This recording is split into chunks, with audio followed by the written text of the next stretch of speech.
اعوذ باللہ من الشیطان الرجیم بسم اللہ الرحمن الرحیم ان اصحاب الجنة اليوم فی شغل فاکہون هم وازواجهم فی ظلال علی الارائک متکئون لهم فیہا فاکہۃ ولهم ما یدعون سلام قولا من رب الرحیم وامتازوا اليوم ایہا المجرمون ألم أحد إليكم يا بني آدم ألا تعبدوا الشيطان إنه لكم عدو مبين وأن اعبدوني هذا صراط مستقيم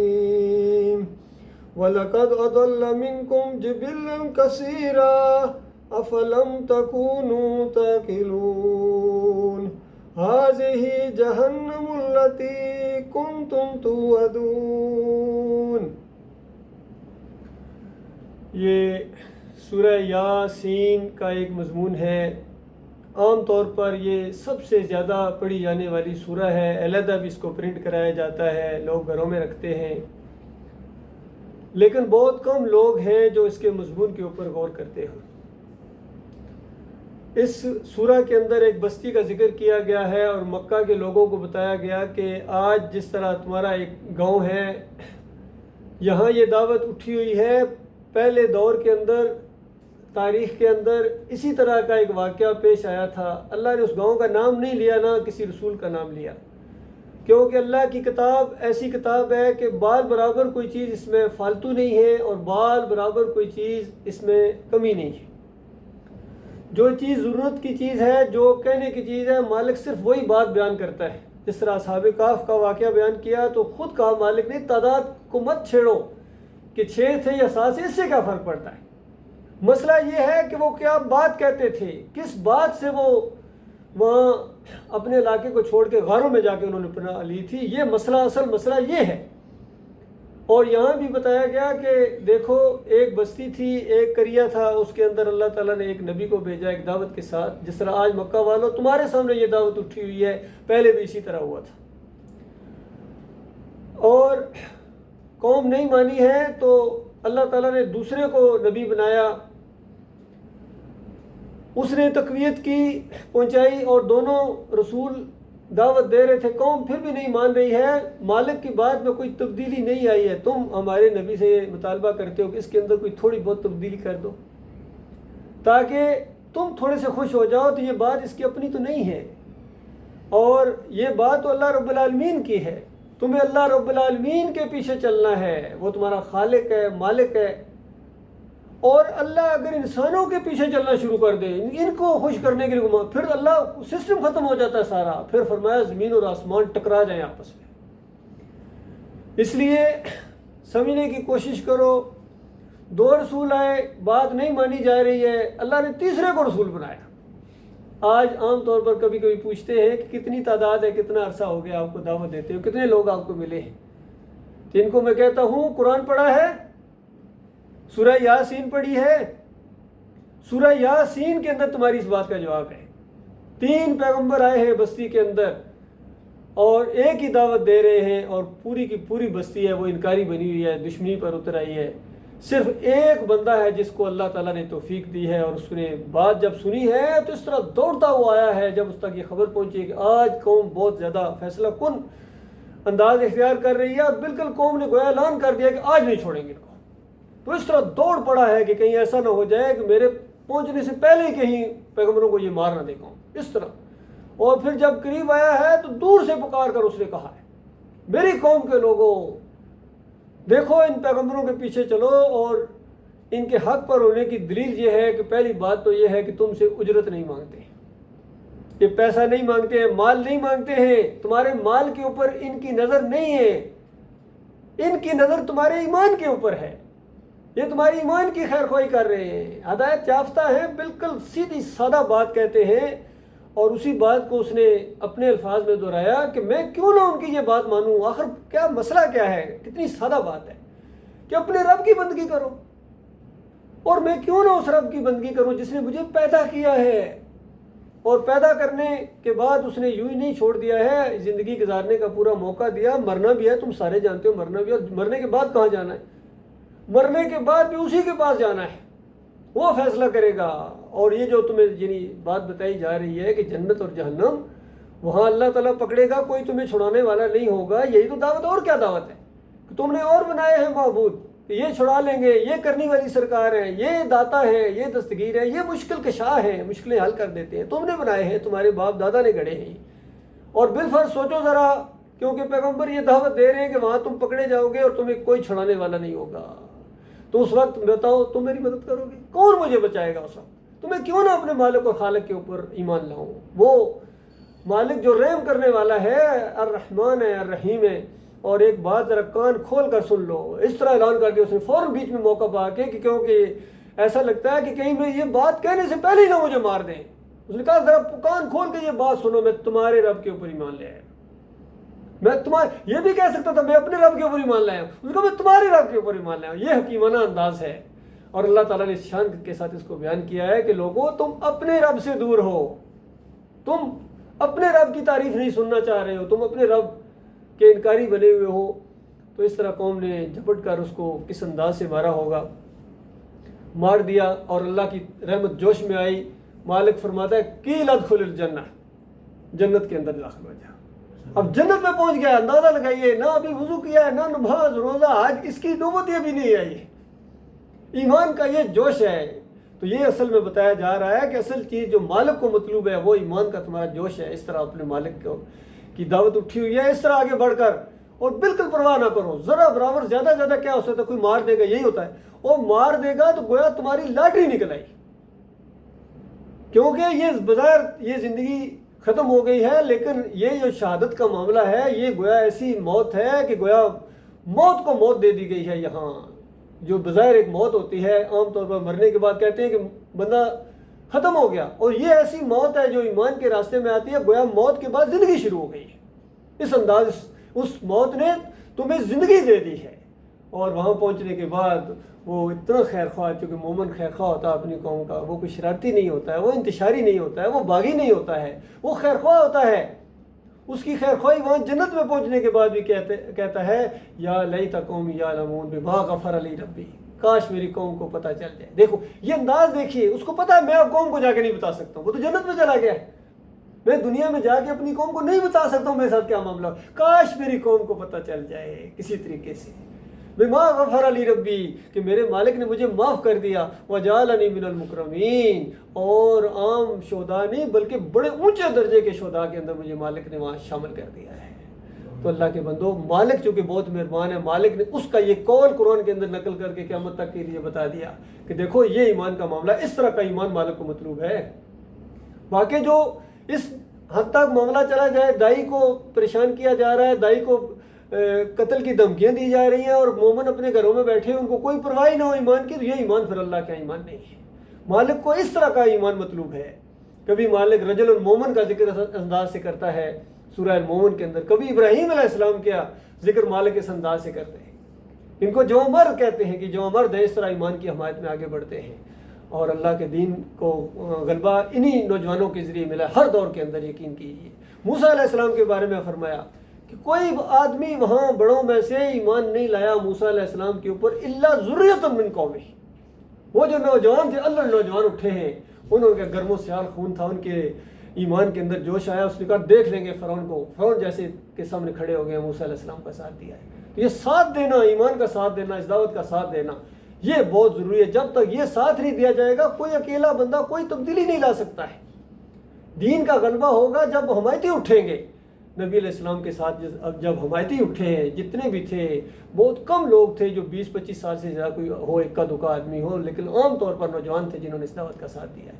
اور پھر ان کے اوپر کیا نہیں بیت گئی ہے. ان کو تسلی دینے کے لیے مالک نے یہ واقعات بیان کیے ہیں کہ دیکھو جوان مردو، آج اگر تم نے ایمان کا ساتھ دیا اور تمہارے ساتھ یہ بیتتی جا رہی ہے، کبھی انگاروں کے اوپر لٹایا جاتا ہے، کبھی پانی کے اندر ڈبکیاں دی جاتی ہیں، کبھی دیس نکالا دیا جاتا ہے، تو بالکل اسی طرح ہونا چاہیے. ایسا پہلے بھی ایسے اسی انداز سے ہوا تھا. پھر مالک نے یہ واقعات بیان کر کے فرمایا کہ یہ ہمیشہ یہاں دنیا میں ایسا نہیں ہوتا رہے گا، یہ تو چند دنوں کا معاملہ ہے، دنیا نے تو ختم ہونا ہے، کتنے آئے کتنے چلے گئے یہ تم جانتے ہو، تمہارے باپ دادا کدھر چلے گئے بتاؤ، تم نے بھی چلے جانا ہے، دائی نے بھی چلے جانا ہے، دعوت دینے والوں نے چلا، مخالفین نے بھی چلے جانا ہے۔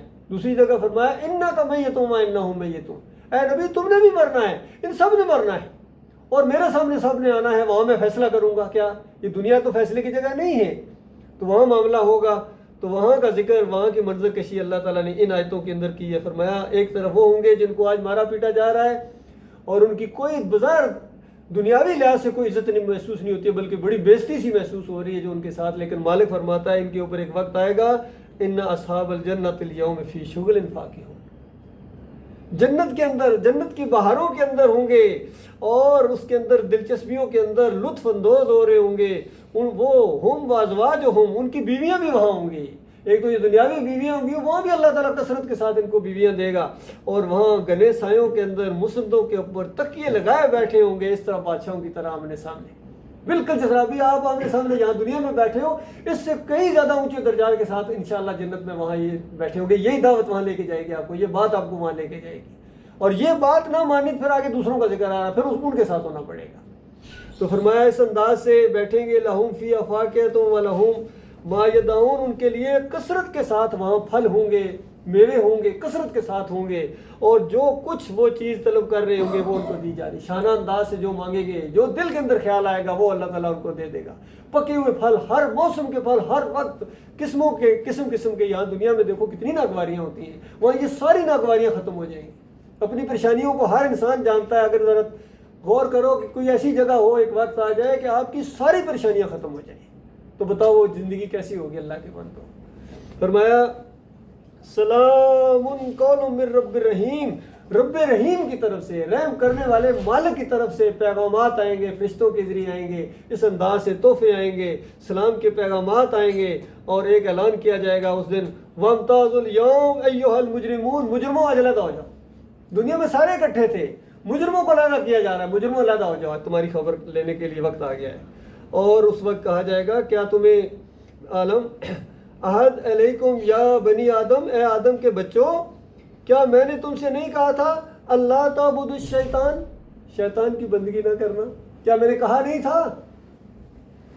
انہ لکم عدو مبین، وہ تمہارا دشمن ہے، دشمنی کرے گا، ہر وقت تمہیں دشمنی کرے گا، ایسے ایسے کفر و شرک تمہیں بتائے گا، نافرمانیاں اللہ کی تمہیں سکھائے گا، اور تمہارے اعمال خوشنما بنا کر تمہارے سامنے پیش کرے گا، قسمیں کھا کھا کر آئے گا، تمہارے باپ کے ساتھ اس نے یہی کیا تھا، تمہارے ساتھ بھی یہی کرے گا، اس طریقے سے بتایا وہ تمہارا کھلا دشمن ہے۔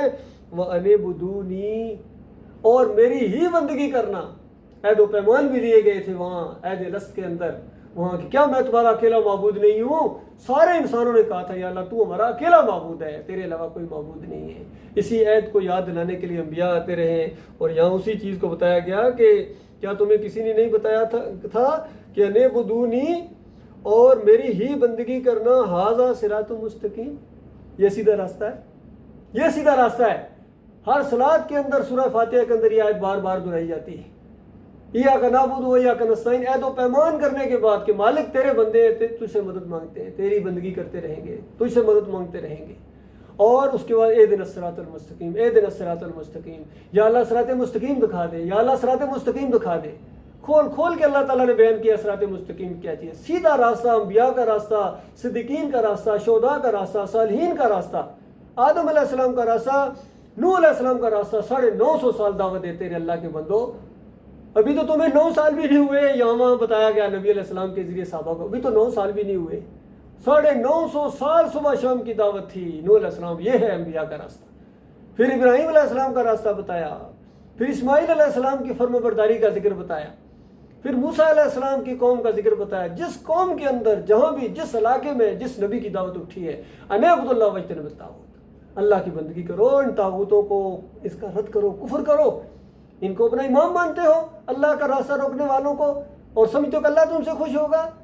یہ وہ لوگ ہیں جن کے اوپر اللہ نے لعنت بھی بھیجی ہے، جنہوں نے دین کو بیچا ہے، جنہوں نے حق اور باطل کو ملا کے پیش کیا، آج پوری قوم کے سامنے حق اور باطل کو ملا کے پیش کیا ہے۔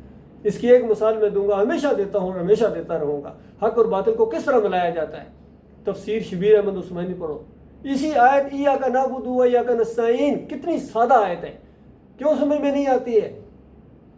اور مفتی صاحب، مفتی اعظم صاحب محمود الحسن صاحب، شبیر احمد عثمانی صاحب اس کی تشریح کرتے ہیں کہ اس آیت سے معلوم ہوا، آپ غور کریں اس سے کیا معلوم ہوا تھا؟ کتنی سادہ بات ہے کہ اللہ کو پکارنا ہے، اللہ کی بندگی، یہ معلوم ہوا تھا اس سے۔ مفتی صاحب کہتے ہیں اس آیت سے معلوم ہوا کہ اللہ کے مقبول بندوں کو خالص واسطہ رحمت الہی سمجھ کر عارضی طور پر غیر مستقل جانتے ہوئے اگر ان کو بھی مدد کے لیے پکارے، یعنی اللہ کے بندوں کو بھی مدد کے لیے پکارو، تو یہ اللہ ہی کو مدد کے لیے پکارنا ہے، بس چھٹی ہوگی، سارے ایمان کی خاتمہ ہو گیا۔ اور مفتی صاحب کی بات آج پوری دنیا میں مانی جا رہی ہے، علماء کی بات مانی جا رہی ہے، اللہ کی بات کون مانتا ہے؟ اور یہاں ہی سے سیکھا ہمارے بڑے بڑے سیاسی لیڈروں نے، بڑے بڑے نام ہیں ان کے، بڑے بڑے سمجھدار سمجھے جانے والے، جرأت والے سمجھے جانے والے، ہر انٹرویو کا آغاز کرتے ہیں ایاک نعبد و ایاک نستعین، ہر بیان کا آغاز کرتے ہیں ایاک نعبد و ایاک نستعین، UN میں جا کے تقریر کی ہے ایاک نعبد و ایاک نستعین، اور اس کے بعد گنج شکر میں جا کے سجدہ ریز ہو جاتے ہیں، پھر یا علی مدد کا پٹا بنواتے ہیں، پھر جمہوریت کے مشرکانہ نظام کے اندر سارا یہ لت پت ہیں۔ بتاؤ کہاں گیا تمہارا ایاک نعبد و ایاک نستعین؟ غور کرو ہر صلات کے اندر، حالانکہ لوگوں کو بھی بتاتے ہو، دیکھو صلات کے اندر، نماز کے اندر ہم صرف ایک بات مانگتے ہیں کہ یا اللہ نیک لوگوں کے راستے پر چلا، تو نیک لوگوں کے راستے پر چلو نا۔ اللہ زبردستی چلائے گا آپ کو یا منتیں کرے گا تمہاری؟ نیک لوگوں کا راستہ اللہ کی فرمانبرداری ہے، نافرمانی نہیں ہے۔ انہوں نے کسی چیز کی پرواہ نہیں کی کہ علاقے سے نکال دیں گے، لوگ قتل کر دیں گے، جو مرضی ہو جائے اللہ کی فرمانبرداری ہونی ہے۔ تو یہ سیدھا راستہ ہے، فرمایا یہ سیدھا راستہ ہے۔ وَلَقَدْ أَضَلَّ مِنْكُمْ جِبِلًّا كَثِيرًا، وہ اس ابلیس ظالم نے، اس مردود نے اکثریت کو گمراہ کر دیا۔ اس وقت شانہ انداز سے یہ مالک کی طرف سے اعلان ہوگا، اکثریت کو، جس طرح قرآن میں کہا اکثر و مشرکین، اکثریت مشرک ہے، اکثریت نہیں جانتی، اکثریت اپنے عقل کو استعمال نہیں کرتی ہے، تو لہٰذا اکثریت کی طرف نہیں جانا ہے۔ آج دنیا میں اکثریت کن لوگوں کی بتائے؟